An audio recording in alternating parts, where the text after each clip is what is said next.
남산교회에서 말씀을 전하는 것은 저한테 참 놀라운 특권입니다. 우리 강 목사님을 만나서 교제할 때마다 참 너무너무 귀한 분이구나 하는 생각을 제가 많이 합니다. 제가 많은 목사님들을 만나고 또 이렇게 집회를 했지만 여러분의 목사님, 그 다음에 여러분의 교회가 참 너무나 귀하다. 여러분이 생각하는 것보다 훨씬 더 귀한 교회인 걸 여러분 믿으시길 바랍니다. 하나님이 우리를 사랑하는데요, 내가 생각하는 것보다 하나님은 훨씬 더 나를 더 사랑합니다. 한 번은 제 아들이 그래요. 아버지 왜? 그랬더니 아버지가 저 사랑하는 걸 알아요. 그래 아니 고맙구나. 그러면서 내가 꼭 깨안으면서 그런 얘기했어요. 네가 아는 것보다 조금 더 사랑한다 그랬어요. 그렇기 때문에 사도 바울은 에베소 교회에서 이렇게 얘기합니다. 하나님의 사랑의 높이와 깊이를 더 알았으면 좋겠다 하는 얘기를 했어요.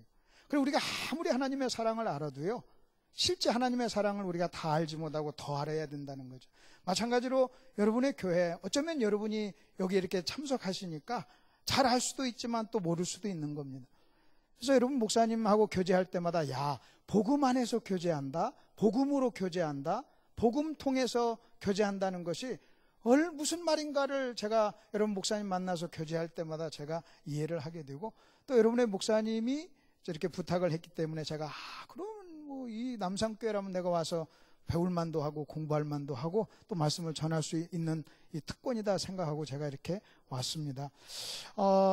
고린도전서 13장 11절에 보면 이런 말씀이 나와요. 우리가 고린도전서 13장 하면 사랑 얘기만 하는 것 같은데 13장 11절에 내가 어렸을 때는 말하는 것이, 생각하는 것이, 깨닫는 것이 어린아이와 같다가 장성한 사람이 되어서는 어린아이 일을 버렸다 하는 말씀이 나옵니다.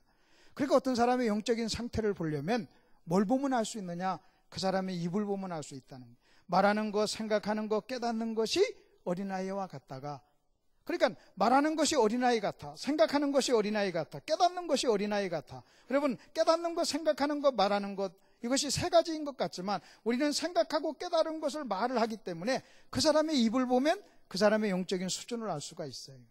그래서 저는 어떤 사람의 영적인 수준을 볼 때 입을 보라 그래요. 근데 히브리서 5장 11절에 또 이런 말씀이 나옵니다. 멜기세덱에 관하여는 내가 너에게 할 말이 많으나, 우리가 할 말이 많으나 너희가 듣는 것이 둔함으로 그랬어요. 설명하기 어렵다 그랬어요. 여러분 잘 한번 들어보십시오. 멜기세덱에 관하여는 우리 그 사람 누구냐? 말하는 사람이에요. 우리가 참 너희에게 할 말이 참 많다는 거예요. 근데 너희가 듣는 것이 둔함으로, 너희는 청중입니다. 너희가 듣는 것이 둔함으로 내가 설명하기 어렵다. 그러니까 거기서 무슨 얘기를 하고 있냐면 이런 얘기를 하고 있는 거예요. 내가 말하고 설명하는 것이 몰라서 어려운 게 아니라는 거예요. 너희 귀가 수준이 낮아서 내가 할 말이 많지만, 내가 많이 알고 있지만 내가 설명하기 어렵다. 여러분 이렇게 얘기하고 있는 거예요. 그래서 어떤 사람의 영적인 상태를 보려면 그 사람의 귀를 보면 알 수가 있는 거예요. 여러분이 오늘 제가 2부에서도 말씀을 전하고 또 그 전에 와서 이렇게 집회하면서 말씀을 전하면서 남산교회 와서 느끼는 것이 뭐냐면, 여러분 귀가 수준이 높다는 얘기를 지금 하려고 얘기하는 겁니다. 지금 다 알아들으셨죠? 아멘 하셔야 여러분이 수준이 높으신 거예요. 다시 여러분 다 알아들으셨죠? 그래서 여러분이 아마 제가 여러분 설명하기 저는 뭐 별로 이렇게 어렵지 않아야 됩니다. 만약 여러분 제가 설명하기 어려우면 여러분 수준 귀가 조금 이렇게 낮은 겁니다. 근데 저는 여기 와서 설명하기가 너무 쉬워요. 너무 좋아요. 그리고 아낌없이 얘기해도요, 여러분 다 이해하시고, 이게 딱 그 분위기를 보니까요 너무나 잘 이해하시는 거예요. 그래서 내가 참 특권이다 하는 생각을 하고, 우리 강 목사님이 여러분의 귀 수준을 많이 잘 높여놨구나 이런 생각을 하게 되는 겁니다. 탈무드에 이런 얘기가 있습니다. 어느 시간이 가장 소중한 시간입니까? 그리고 어떤 사람이 나에게 가장 소중한 사람입니까? 무슨 일이 나에게 가장 귀한 일입니까? 소중한 일입니까? 하는 질문이 있어요. 그 우리는 대뜸 어떤 사람이 나한테 소중할까요? 그러면 아내 혹은 남편 혹은 자식 이렇게 우리가 생각을 하죠.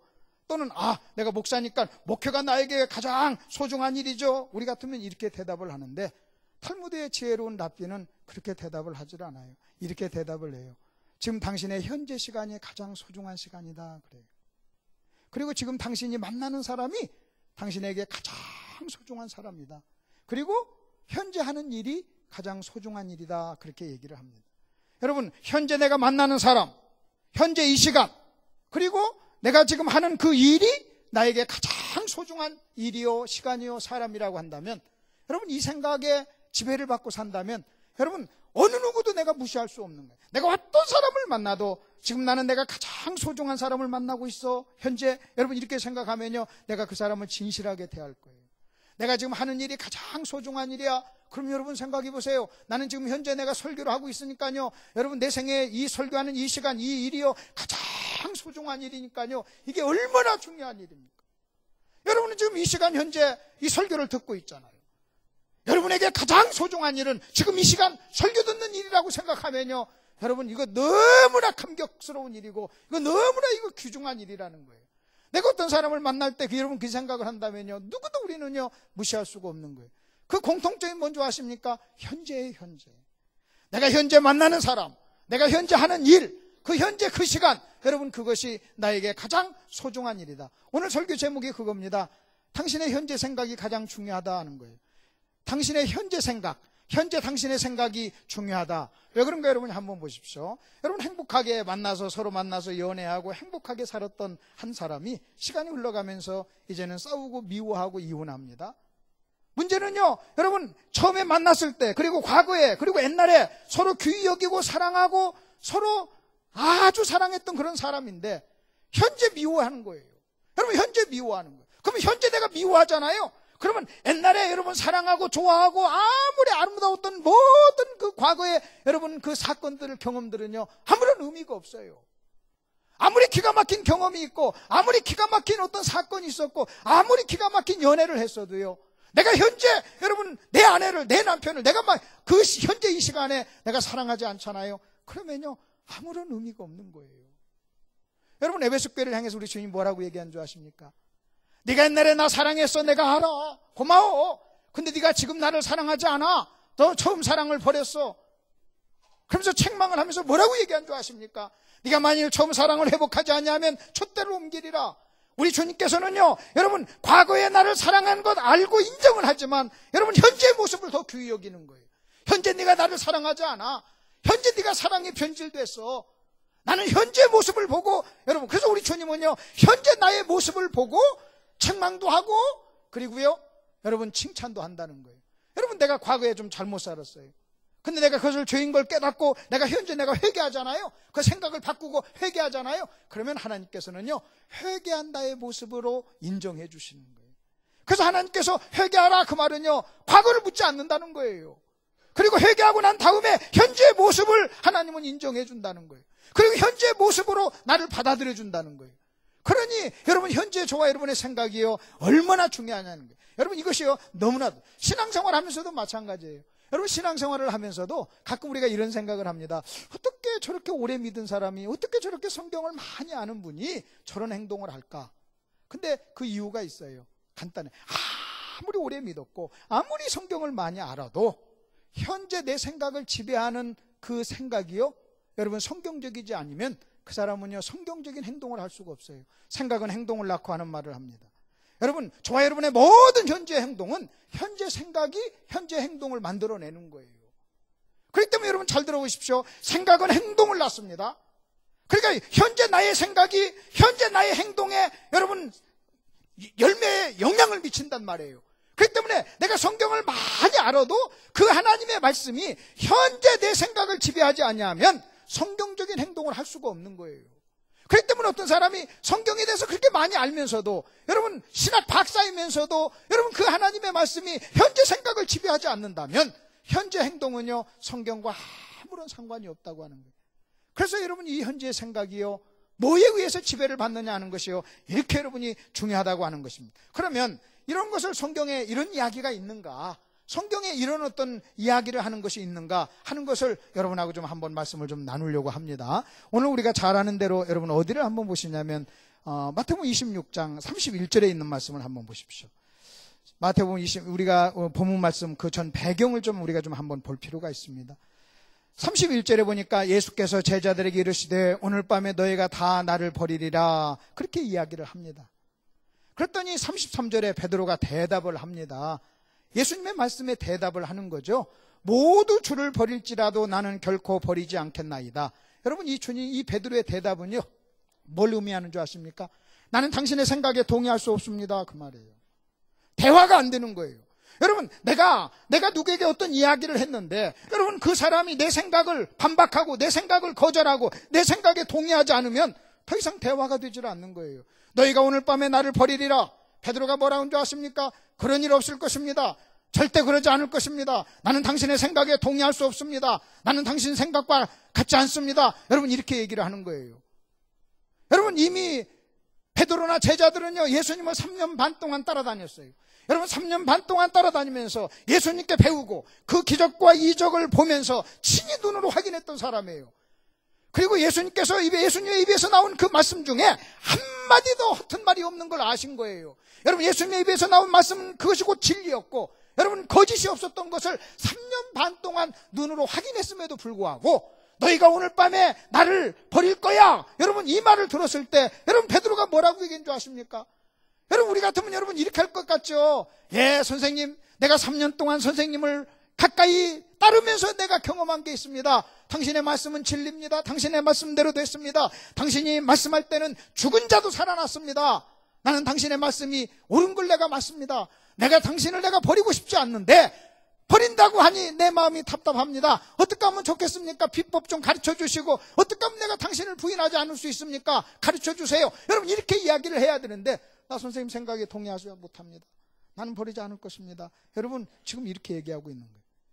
여러분, 이런 대화가 가정에서 남편과 아내 사이에 일어난다고 해보세요. 여러분, 교회에서 목사님과 성도 사이에 이런 대화가 일어난다고 해보세요. 그럼 이게 소통이 안 되고, 그 다음 이게 무슨 관계입니까? 참 어렵죠. 근데도 우리 주님은 꾸역꾸역 그 다음 말씀을 하십니다. 뭐라고 말씀하시냐면 이렇게 얘기합니다. 여러분, 34절, 내가 진실로 네게 이르노니 오늘 밤 닭 울기 전에 네가 3번 나를 부인하리라. 여러분, 나는 절대 그렇게 하지 않을 겁니다. 이렇게 얘기할 때 우리 주님께서는요, 역시 우리 주님도요, 베드로의 생각에 동의하지를 않아요. 그리고 더 구체적으로 얘기해요. 여러분, 더 구체적으로, 더 강력하게 얘기해요. 내가 진실로 말하노니 그래요. 거짓말이 아니야. 내가 진실로 네가 말하노니. 그러면서 뭐라고 얘기했냐면 오늘 밤, 그 다음에 닭 울기 전, 그리고 3번 부인할 것이다 하면서 구체적으로 그가 예수님을 부인할 것을 이야기를 합니다. 그러면 첫 번째는 그런 실수를 했다 할지라도 이제는 예수님께서 진실로 오늘 밤 닭 울기 전 3번 이렇게 강조했으면, 여러분, 우리 같으면, 또 내가 베드로라면 한 번쯤은 또 한번 생각을 해봐야 되지 않겠어요? 근데 베드로도요, 역시 사나이예요. 고집을 꺾지 않습니다. 그리고 뭐라고 얘기한 줄 아십니까? 35절에 베드로가 이르되 내가 주와 함께 죽을지언정. 여러분, 우리가 그냥 성경을 우리가 평상시 이거 쑥쑥쑥쑥쑥 그냥 읽었지만 이것을 다시 한번 여러분 가만히 한번 보십시오. 만일 이런 대화가 내 아내하고 한번 일어난다고 해보세요. 내가 무슨 말을 했어요. 근데 내 아내가 내 말을 인정하지 않고 부득부득 말대답을 해요. 또 얘기를 했어요. 또 말대답을 해요. 그럼 내가 뭐라고 하겠어요? 씨앗을 가자 뭐 그러겠지. 내가 내 아들하고 이런 대화를 했어요. 근데 내 아들이 전혀 내 말을 받아들이지를 않아요. 그러면 이게 얼마나 답답한 일이에요. 근데 우리 주님께서는요, 그렇게 강력하게 얘기했는데도 베드로도 더 강하게 얘기하는 거예요. 베드로도 역시 더 세게 내가 죽을지언정 부인하지 않겠습니다 하고 이야기를 하는 거예요. 그럼 또 한번 물어보십시다. 여러분, 예수님은 하나님인 동시에 사람이었습니다. 그래서 예수님은요, 그 베드로가 그렇게 반응할 것을 이미 다 알았어요. 근데 여러분에게 한번 이런 질문하죠. 여러분, 그 베드로가 그렇게 반응할 것을 뻔히 알면서도 왜 우리 주님은 그런 말을 했을까요? 예를 들어서 제가 물을 먹고 싶습니다. 근데 물이 없어요. 그래서 아이고 김 집사님 물 좀 떠다 주세요 하고 부탁을 하려고 하는데 그 얼굴을 딱 보니까 100% 안 떠올 사람이야. 막 내가 알아. 절대로 안 떠올 사람이야. 그럼 내가 부탁하겠어요? 괜히 나만 쪽팔리죠. 자, 내가 500만 원이 필요해요. 그래서 내가 만일 이 집사한테 가서 500만 원을 빌려야 되는데 내 생각 속에 이 집사는 절대로 나한테 500만 원 빌려주지 않을 사람이야. 그러면 내가 가서 빌려달라는 말 안 해요. 여러분, 빌려달라고 하고 뭘 부탁하는 것은 어떤 1%라도 어떤 가능성이 있기 때문에 그렇게 말하는 거지. 그럼 예수님은요, 베드로가요, 절대 저렇게 당신의 말을 수긍하지 않을 것을 알았을까요, 몰랐을까요? 아셨죠. 대답해 보세요. 알았을까요, 몰랐을까요? 아셨죠. 근데도요, 우리 주님은요, 이야기를 해요. 나 같으면 안 는다니까요. 근데 우리 주님은요, 이야기를 해요. 꾸역꾸역 얘기해요. 그러니까 베드로가 더 세게 얘기하는데도요, 주님도요, 더 세게 얘기를 하는 거예요. 그리고 당신이 그렇게 세게 얘기하면 베드로가 더 세게 얘기할 것을 여러분 알면서도요, 얘기해요. 아마 다른 제자들도요, 예수님 생각보다 아마 베드로 생각에 동의했을 거예요. 우리 선생님 오늘 왜 저래? 맛이 좀 가셨어? 우리가 배도 버리고 그물도 버리고 처자식도 버리고 이렇게 따랐는데 우리가 주님을 부인하다니? 우리를 안 믿나 봐? 야, 우리 나가서 따로 개척할까? 아마 이럴지도 몰라요. 근데 예수님은 그렇게 얘기를 했어요. 그렇게 얘기를 하고 난 다음에 우리가 잘 아는 대로 시간이 흘렀어요. 시간이 흘러서 베드로가 부인하잖아요. 그리고 나니까 닭이 꺾여 하고 울었습니다. 오늘 본문 말씀은요, 닭 울음소리를 듣고 베드로가요, 주님의 말씀이 생각이 나서 뭐 했다고 그랬어요? 가서 밖에 나가서 심히 통곡했다 그랬어요. 그러면 여러분 보십시오. 왜 예수님이 베드로에게 그렇게 베드로가 부인하고 그 다음에 강력하게 거절할 것을 알면서도 그 얘기를 들려줬느냐? 이 시간이 있다는 것을 알았기 때문이에요. 비록 베드로가 지금 이 시간에서 이 시점에서는 내 말을 거부한다 할지라도 베드로가 이 시점에서는 반드시 통곡할 것을 알았던 거예요. 거기에 생각이 나서라는 말이 나와요. 여러분, 생각이 났다는 것은 기억이 났다는 거예요. 그리고 기억이 났다는 것은 저 어느 날 저 과거의 한 시점에서 여러분 예수님이 베드로에게 말씀을 했기 때문에 그게 기억이 나고 생각이 나는 거예요. 만일 이렇게 들려주는 은혜가 없었다면 그냥 닭울음소리가 들렸을 때 그냥 닭울음소리였어요. 그러나 들려주시는 하나님의 은혜가 있었기 때문에 닭이 울었을 때 베드로는요, 하나님 말씀을, 예수님의 말씀을 생각했던 거예요. 여러분, 왜 예수님은 베드로에게 그러면 말씀을 들려줬느냐? 예수님은요, 베드로의 인생의 전체를 본 거예요. 근데 베드로는요, 자기를 부분적으로만 본 거예요. 그럼 베드로가 내가 절대 주님을 부인하지 않겠습니다 하는 이 말도요, 진실이에요. 베드로가 여러분 거짓말한 게 아니에요. 그냥 진실이에요. 근데 우리 주님께서는요, 그 현재 넘어 그 이 사건까지 우리 주님은 전체를 보기 때문에 베드로에게 지금 그렇게 이야기를 하는 거예요. 그리고 베드로가 닭이 울었을 때 그 소리를 들었기 때문에 닭 울음소리에 주님의 말씀이 생각이 나서 통곡을 했잖아요. 여러분, 그 말씀 안 들었다면 닭 울음소리는요, 그냥 닭 울음소리예요. 여러분, 그 닭 울음소리, 새벽에 그날 베드로를 울렸던 최초의 닭 울음소리를 베드로만 들었겠어요?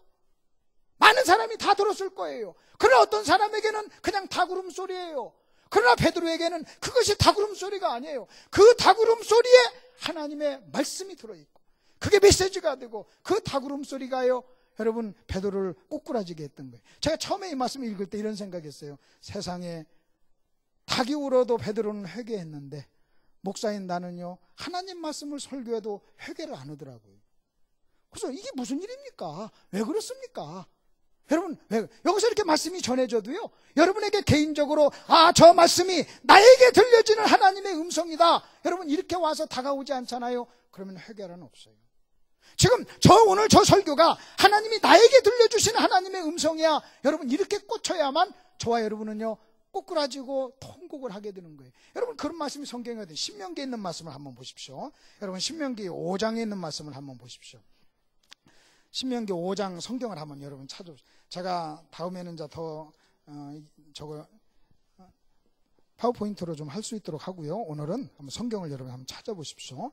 신명기 5장 3절에 보면 이런 말씀이 있습니다. 찾으면서 여러분 잠깐 여러분 한번 들어보십시오. 성경에 보면은 십계명에 대한 이야기가 출애굽기 20장에 나오고 신명기 5장에 나옵니다. 똑같은 내용입니다. 똑같은 십계명이 출애굽기 20장에도 나오고 신명기 5장에도 나와요. 그럼 여러분에게 한번 묻죠.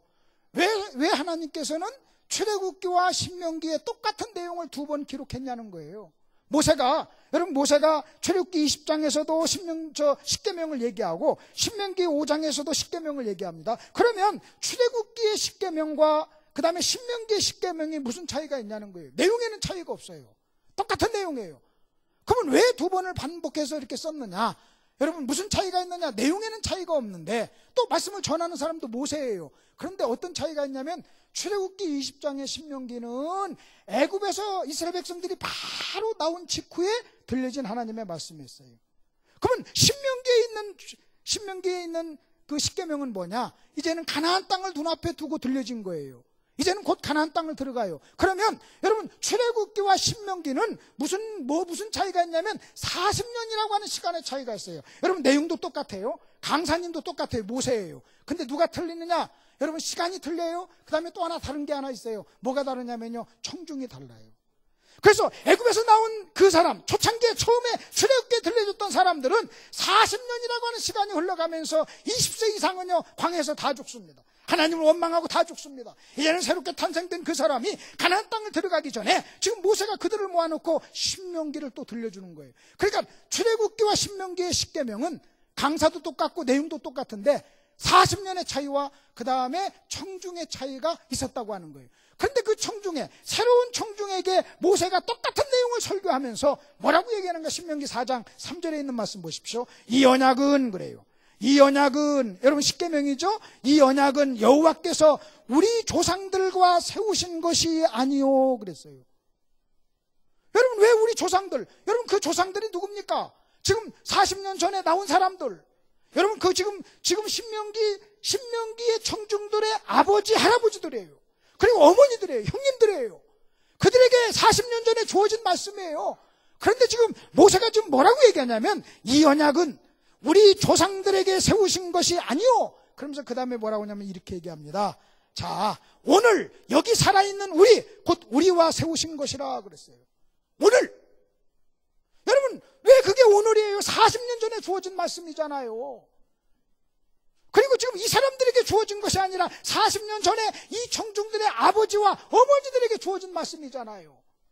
근데 지금 모세는 뭐라고 얘기하냐면 이 십계명이, 이 언약이 우리 조상들에게 준 것이 아니라 하나님은 오늘 여기 있는 여러분에게 줬습니다. 이렇게 얘기하는 거예요.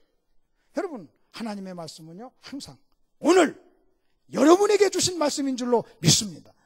지금 모세가 지금 그 얘기를 하는 거예요. 이 신명기는 여러분의 조상들에게 준 것이 아니라 오늘 여기 있는 여러분에게 준 것입니다. 그러면 오늘 여기 있는 여러분에게 줬다는 말은 무슨 얘기냐면 항상 하나님의 말씀은요 현재형으로 드려야 된다. 오늘 나에게 주시는 현재형으로 드려야 된다는 거예요. 여러분 이 하나님의 말씀이 현재 내 생각을 지배하고 오늘 나에게 주시는 말씀으로 들려지지 않잖아요. 그러면요 심각한 일이 일어나요. 그래서 이건 지식 따로 행동 따로가 되는 거예요. 그래서 항상 오늘 나에게 주시는 말씀. 그리고 누가복음 22장을 여러분이 한번 펴십시오. 누가복음 22장. 똑같은 마태복음 26장과 똑같은 사건이 있습니다. 그런데 거기서는요 마태복음에 없는 말씀을 성경에 기록을 합니다. 뭐라고 얘기하냐면 이렇게 얘기합니다. 31절에 보면 아마 이건 영상이 나올 겁니다. 우리 한번 같이 한번 읽겠습니다. 시작. 시몬아 시몬아 보라 사단이 너희를 밀가부로도 타려고 청구하였으나 그러나 내가 너를 위하여 네 믿음이 떨어지지 않기를 기도하였노니 너는 돌이킨 후에 내 형제를 굳게 하라. 그리고 난 다음에 예수님을 부인하는 사건이 이어집니다. 그리고 닭울음소리를 듣고 통곡하는 사건이 이어져요. 그럼 여러분 거기 보십시오. 자, 사단이 너를 불렀는데 내가 너를 위해서 기도했다는 거예요. 그러면서 이렇게 얘기합니다. 너는 돌이킨 후에 그랬어요. 너는 돌이킨 후에 회복된 후에 네 형제를 굳게 하라. 이 말을 좀 다른 말로 얘기하면 여러분 네가 젊어서는 실패도 하고 실수도 하고 넘어질 것이다. 그러나 네가 이제는 이런 경험을 가지고 나중에 나이가 들면 네가 다른 사람을 도와주는 사역자가 될 것이다. 여러분 이 얘기예요. 네가 지금 넘어지고 네가 실패하고 나를 부인하고 저주하지만 네가 어느 날 여기서 돌이킨 다음에는 네가 이제는 다른 사람에게 유익을 끼치는 사람이 될 거야. 여러분 이 말을 한단 말이에요. 이것을 좀 다른 표현으로 얘기하면 젊어서는 네가 실패하지만 늙어서는 네가 사역자가 될 것이다. 이것을 좀 다른 얘기로 한다면 네가 젊어서 실패한 그런 여러 가지 경험들이 네게 나쁜 경험, 부정적인 경험이 아니라 너에게 좋은 경험이 되어서 그것이 너에게 교훈이 돼서 네가 나중에 나이가 들어서는 다른 사람에게 많은 유익을 끼칠 거야. 여러분 이런 의미가 들어있다는 거예요. 그럼 여러분 이것은요 굉장히 중요해요. 만일 저 말씀이 사실이고 저 원리가 사실이라면요 여러분 우리가 실패하고 실수하고 넘어진 것 우리는 너무나 부정적으로 봐서는 안 된다는 거예요. 어쩌면 그것을 통해서 하나님은 나를 가르치고 인도하고 나를 지금 훌륭한 사역자로 만들기 위한 하나의 과정 속에 있다고 하는 거예요. 네가 돌이킨 후에 많은 사람을 굳게 하리라고 그랬어요. 그러면 젊어서 그가 실패했어요. 젊어서 자신감을 가지고 있었는데도 실패했어요. 그럼 그 실패를 통해서 그가 다른 사람에게 무슨 교훈을 주냐는 거, 어떻게 유익을 주냐는 거예요. 그걸 알려면요 베드로가 나이가 들었을 때, 베드로가 나이가 많았을 때 그가 어떤 자기의 경험을 통해서 어떤 유익을 주고 있는가 그것을 한번 추적해 보면 되는 거예요. 그게 베드로후서에 나와 있습니다. 여러분 베드로후서를 한번 찾아보세요. 베드로후서. 자, 베드로후서 여러분 1장을 한번 보십시오. 그것을 쭉 한번 연결을 해서 한번 우리가 보시면 됩니다. 베드로후서 1장을 한번 보세요. 이제 시간이 흘렀습니다. 어느 정도 시간이 흘렀느냐? 1장 13절에 보면 이런 말씀이 있어요. 내가 이 장막에 있을 동안에 너희를 일깨워 생각나게 함이 옳은 줄 여기노니 14절 이는 우리 주 예수 그리스도께서 내게 지시하신 것 같이 나도 나의 장막을 벗어날 것이 임박한 줄을 알미라 그랬어요. 그러니까 지금 베드로가 베드로후서를 쓸 때는요, 자기가 곧 죽음을 눈앞에 두고 베드로후서를 쓰고 있는 거예요. 그러면 여러분, 베드로가 지금 죽음을 눈앞에 두고 베드로후서를 쓰고 있다는 것은 네가 돌이킨 후에 형제를 굳게 하리라 할 때요, 형제를 굳게 하는 그 사역 속에, 그 시간 속에, 그 시간대에 지금 포함이 되는 거예요. 그러면 베드로가 죽기 전에 어떻게 형제들을 굳게 했어요? 어떻게 영적인 유익을 끼쳤어요? 자기의 실패를 통해서 어떻게 다른 사람에게 유익을 끼치는 사역을 하고 있습니까? 그가 죽기 전에 편지를 씁니다. 편지를 쓰는데 12절을 한번 보십시오. 그러므로 너희가 이것을 알고 그랬어요. 그러므로 너희가 이것을 알고, 여러분 보십시오. 그러므로 너희는요, 이 편지를 받는 1차 독자입니다. 이것은 뭡니까? 지금 베드로가 쓰는 편지의 내용입니다. 그러므로 너희가 이것을 알고 그랬어요. 그러니까 여러분 쉽게 얘기하면요, 지금 베드로가 쓰고 있는 모든 내용을 편지를 받는 사람은 이미 알고 있는 거예요. 그럼 여러분 보십시오. 알고 있는 걸 왜 쓰냐는 거예요. 아니, 쓰려면 모르는 걸 써야지. 이미 다 알고 있는 걸. 여러분 다 알고 있어. 알고 있는 걸 왜 베드로가 쓰냐는 거예요. 그러면서 그 다음에 더 기가 막혀요. 그 다음에 뭐라고 하는지 아십니까? 이미 있는 진리에 서 있으나 그랬어요. 여러분 알 뿐만 아니라 그 진리에 서 있어.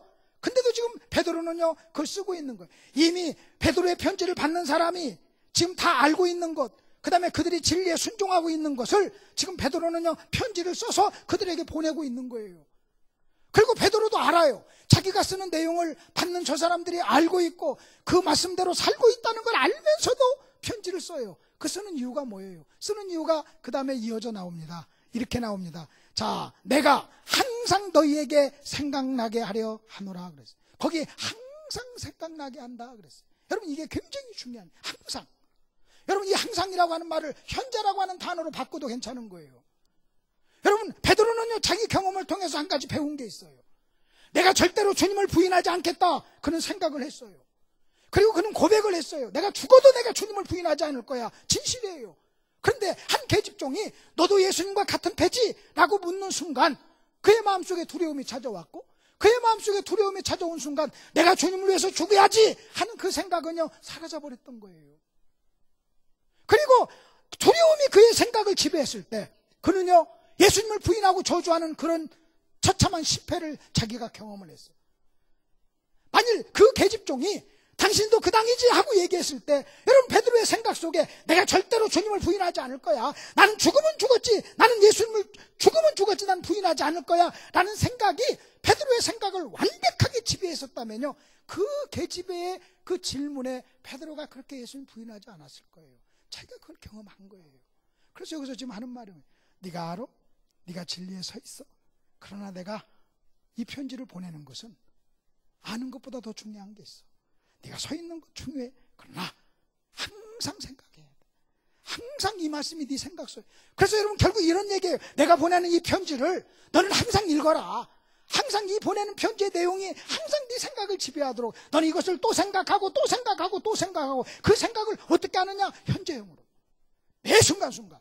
여러분 지금 말로 얘기하면요, 매 순간순간 주님의 임재를 느끼며 살라는 거예요. 내가 운전을 하든 설거지를 하든 무슨 일을 하든 주님의 임재를 느끼며 하라는 거예요. 그러니까 만일 내가 성경을 많이 알아도 아는 성경이 현재 내 생각을 지배하지 않냐면 아무것도 아니라는 거예요. 그 다음에 뭐라고 나온 줄 아십니까? 이어서 나오는 말이 14절 보십시오. 13절 보십시오. 내가 이 장막에 있을 동안에, 죽기 전에 너희를 일깨워 생각나게 함이 옳은 줄 여기노니. 너희를 일깨워 생각나게 함이. 여러분 보십시오. 성경에서는 잔다라고 하는 표현을 얘기하고, 여러분 잠들었다라고 하는 표현하는데 무슨 얘기냐면요, 하나님의 말씀이 또는 성령이, 영적인 생각이 저와 여러분의 생각을 지배하지 않으면 하나님의 눈을 볼 때는요, 영적으로 잠자는 거예요. 여러분 내가 운전을 하고 설거지를 해도요, 하나님과 하나님의 말씀이 내 생각을 지배하면 나는 하나님의 임재 속에 사는 거예요. 그러나 여러분이 오늘 예배 자리, 이 자리에 왔다 할지라도 여러분의 생각을, 여러분 하나님 말씀이 지배하지 않냐면요, 잠자는 거예요. 여러분 우리는 어떤 사람이 존다고 해보세요. 여러분 예배에 와가지고 매번 한번 존다고 해보세요. 얼마나 답답해요. 근데 여러분이 안 줘라도 저를 뻔히 쳐다보고 있는데, 근데 딴 생각하고 있어요. 그리고 이 하나님의 말씀이 여러분의 생각을 지배하지 않아. 그러면 영적으로 잠자는 거란 말이에요. 그래서 베드로가 뭐냐면 나는 그런 사람을 좀 일깨우고 깨우고 싶다는 거예요. 그래서 항상 하나님의 말씀이 내가 그런 경험을 했다고 하는 거예요. 그러면서 여러분 15절에 또 이렇게 나옵니다. 내가 힘써 너희로 하여금 내가 떠난 후에라도 어느 때나 이런 것을 생각나게 하려 하노라 그랬어요. 다시 말하면 내가 떠났어도 내가 전하는 이 말씀이 네 생각 속에 있다면 나는 끝났다는 거예요. 내가 그 일을 위해서 내가 이제는 곧 죽는데, 내가 이제 장막을 벗고 이제는 곧 가는데, 내가 이 편지를 써서 너에게 보내는 이유가 있다. 너희가 이미 알고 있어. 그리고 진리에 서 있어. 그러나 내가 이 편지를 보내는 이유는 이 말씀이 네 생각을 항상 현재 지배하는 것. 여러분 이것이 또 얼마나 심각한가를 제가 예화를 하나 드릴게요.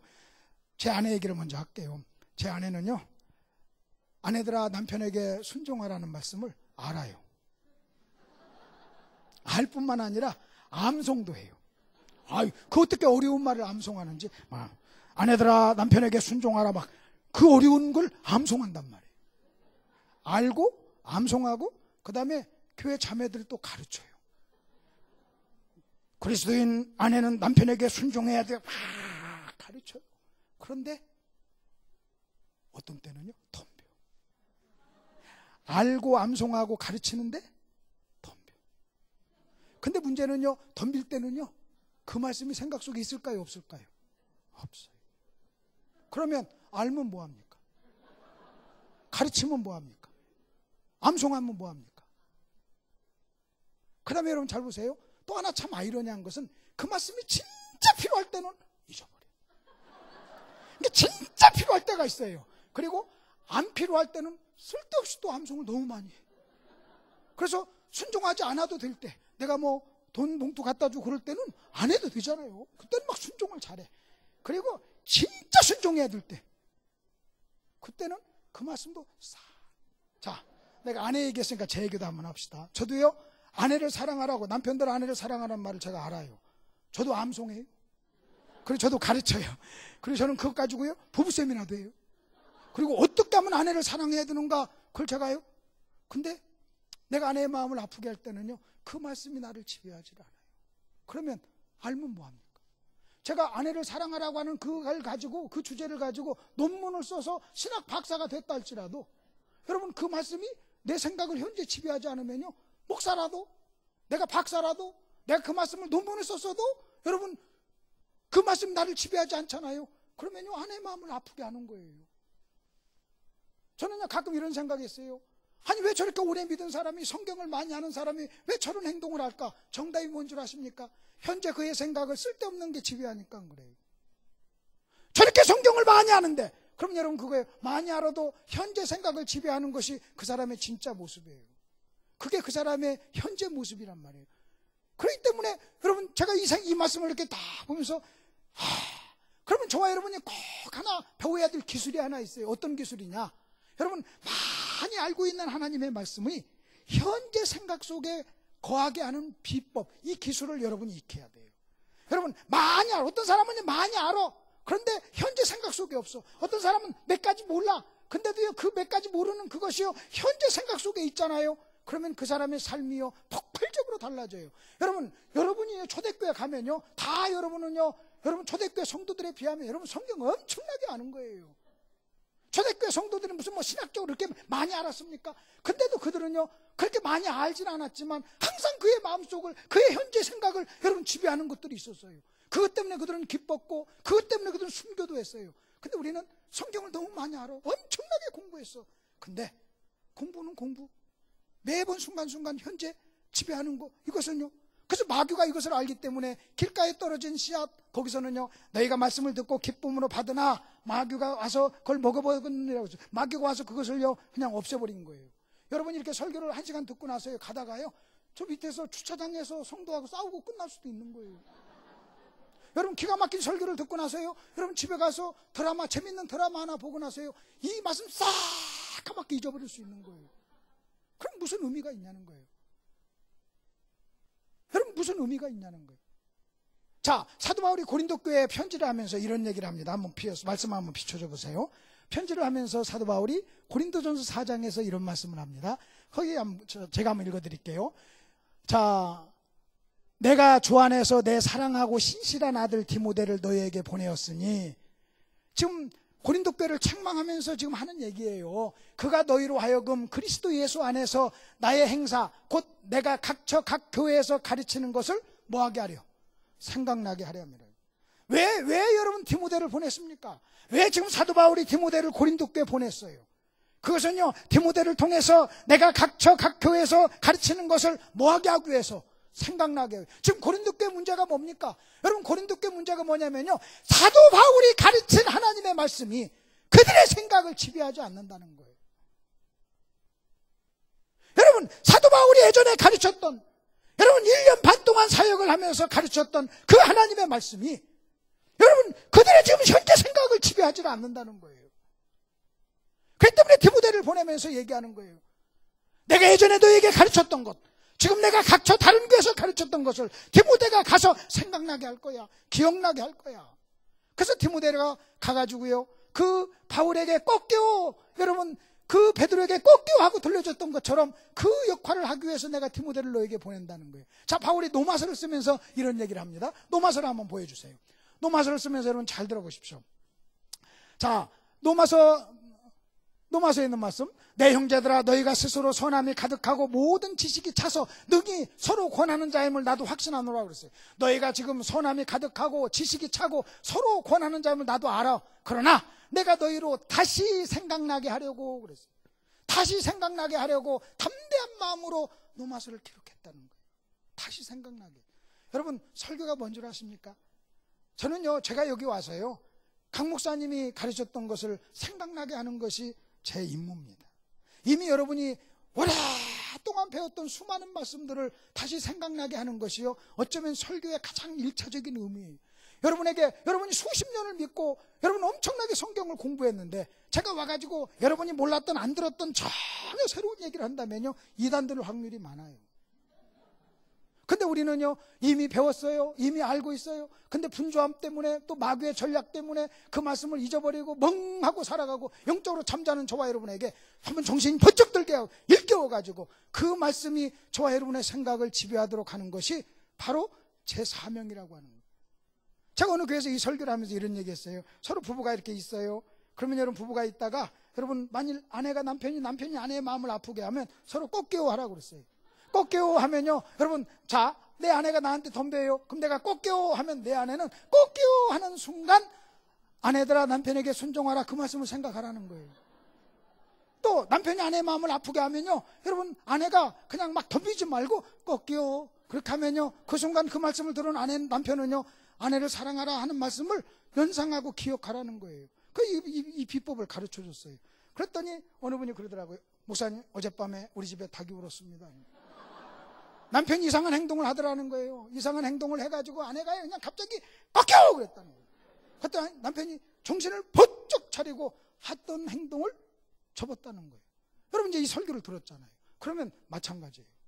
그럼 여러분의 인생에 하나님이 왜 사건들을 보냅니까? 여러분의 인생에 보내는 사건들은요, 여러분의 인생의 닭울음소리예요. 여러분 그 꺾여가 지금 뭐 꺾여 그 얘기입니까? 하나님께서 여러분의 생애 속에 여러 가지 사건들을 보내요. 그 사건들이 여러분에게는요, 닭울음소리예요. 그렇기 때문에 정말로 내가 성숙하다면 어떤 사건이 딱 일어나잖아요. 그러면 그 사건과 연관된 어떤 말씀을 여러분이 생각하셔야 된다는 거예요. 그리고 그 사건 때문에 어떤 말씀이 생각나야 되는데 여러분 말씀은 전혀 생각나지 않고 사건만 생각나죠. 그럼 쓴뿌리가 돼요. 근데 여러분 그 사건 때문에 잊혀졌던 어떤 말씀이 생각나죠. 그러면 그 사람에게 그것은요, 뭐가 되는 겁니까? 닭울음소리가 돼요. 그래서 오늘 말씀대로 이겁니다. 여러분 현재 당신의 생각이 중요하다는 거예요. 내가 아무리 많이 알고 있어도요, 그 알고 있는 말씀을 현재 생각 속에 이렇게 두는 그런 기술을 우리가 익히지 않잖아요. 그러면 아는 것 따로 행동 따로가 나올 수 있다는 거예요. 그래서 오늘 말씀대로 이겁니다. 현재 당신의 생각은 중요합니다. 여러분의 생각에 뭐가 여러분 지배하고 있습니까? 여러분 무엇이 여러분을 지배하고 있습니까? 여러분 하나님 말씀이 저와 여러분의 생각과 마음을 지배하지 않는다면 하나님 보실 때는요, 영적으로 잠자는 사람이에요. 베드로가 지금 자기가 젊어서 한 실패를 통해서 나이가 들어가지고 어떻게 형제들을 굳게 하는 줄 아십니까? 어떻게 유익을 끼치는 줄 아십니까? 죽기 전에 편지를 쓰면서 너희가 알고 있고 서 있으나 내가 이 편지를 쓰는 것은 너희가 항상 이런 말씀이 너희 생각을 현재형으로 지배하기 위해서, 너희를 좀 내가 일깨우기 위해서, 내가 떠난 후에라도 나는 같지만 내가 전한 이 말씀이 항상 현재 여러분 생각 속에 있다면 나는 여러분에게 영적인 유익을 끼치는 일을 내가 했다. 그것이 바로 지금 베드로가 편지를 쓰는 이유예요. 젊어서 한 실수를 가지고요, 만일 베드로에게 와서 간증을 좀 하세요, 그러면 그런 얘기 할 거 아닙니까? 내가 젊어서 실패했습니다. 하나님 말씀을 현재 마음속에 생각 속에 두는데 내가 실패해서 예수님을 부인하고 저주했습니다. 나는 정말 그럴 생각이 없었습니다. 나는 주님을 위해서 목숨이라도 내놓고 죽고 싶은 생각까지 했던 사람입니다. 진실입니다. 그러나 순간 두려움이 찾아왔을 때, 그 생각을 내가 놓쳤을 때 내가 주님을 부인했던 사람입니다. 나중에 내가 한 가지 깨달은 게 하나 있습니다. 성경을 아는 것 중요합니다. 더 중요한 것은 아는 그 하나님의 말씀이 항상 현재형으로 저와 여러분의 마음과 생각을 지배하게 해야 우리는 하나님 보실 때 성숙한 사람, 영적인 사람이 되는 것입니다. 그래야 우리가 승리합니다. 여러분 그렇게 얘기할 거예요. 그래서 여러분 절대 놓치지 마시길 바랍니다. 여러분 빼앗기지 마시길 바랍니다. 아멘 좀 하세요. 놓치지 마시길 바랍니다. 여러분 빼앗기지 마시길 바랍니다. 그것을 가르쳐서 오늘 들은 말씀을요 붙잡고 가시라는 거예요. 여러분 붙잡으시라는 거예요. 놓치지 말라는 거예요. 누가 차 받았어요? 받아서 받은 건 받은 거 그냥 놓치지 말라는 거예요. 자, 내려가다가 여러분 뭐 했어요? 놓치지 말라는 거예요. 그래서 오늘 말씀대로 현재 저와 여러분의 생각이 중요하다. 현재 말씀이 저와 여러분을 지배해야 된다 하는 이것을 기억하시고 다구름소리를 잘 들으시길 바랍니다. 기도하시겠습니다.